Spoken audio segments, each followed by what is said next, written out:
Hello everyone, good morning. So today we are talking about 2 Chronicles 36. That's the last chapter in 2 Chronicles.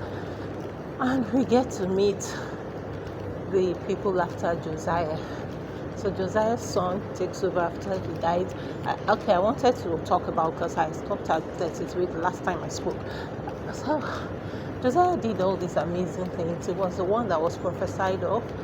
So that was my understanding of why Manasseh had to come. Josiah had been prophesied, and God needed to preserve the lineage of David until the Messiah. And so Josiah was like the other milestone per se, because the young prophet had prophesied. That's the young prophet that was deceived by the old prophet and was killed. He said a king is coming called Josiah, and he's going to overturn and make everything right in Judah. And Josiah came according to the books that were written of him. He did what he was supposed to do. But then we get to the end of life for Josiah, and Josiah goes to Necho, the king of Egypt, and says, "Come out, I want to fight with you." And the king of Egypt was like, "Please, you're not the one that I was going to go and fight. Please, leave me alone. Let me face where God sent me to go." But Josiah was like, no, come, let's fight. I mean, that part I'm not understanding.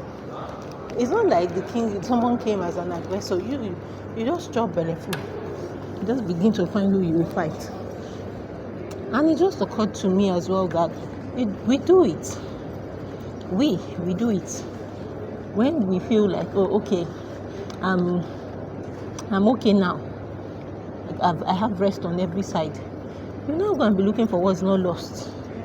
Anyway, so eventually the king of Egypt gave him what he was looking for, and he got shot and eventually was killed. And his son took over, and then wickedness began to reign. And from there on, Judah went into captivity. Right?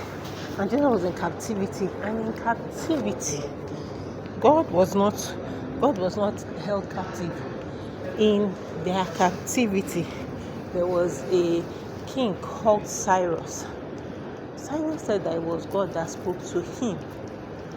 So, because many times you just feel like, it has to be someone that is a believer, that looks like us, that does like us, that talks like us, is a Christian. No. God can still raise a Cyrus. He doesn't need you to be from Judah. I mean, like, God is never stranded. We can never get to the point where we say, okay, we don't trap God. God doesn't have anyone to use. You lie. God can use a Cyrus. If he will not do the work, he will raise Cyrus for himself. And so the lesson for me is that in all that we're doing, we should understand, first of all, that it is a privilege and an honor to be the ones that God is using in a particular generation. He is not bound to use us. He can do anything else he wants to do, and nobody can question him and ask him that. The Bible says no one can say, "What doest thou? What are you doing?" It's none of us. They're not born you. You can't.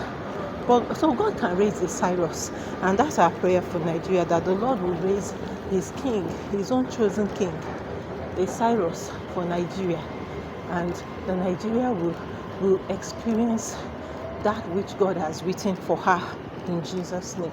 Join us every day.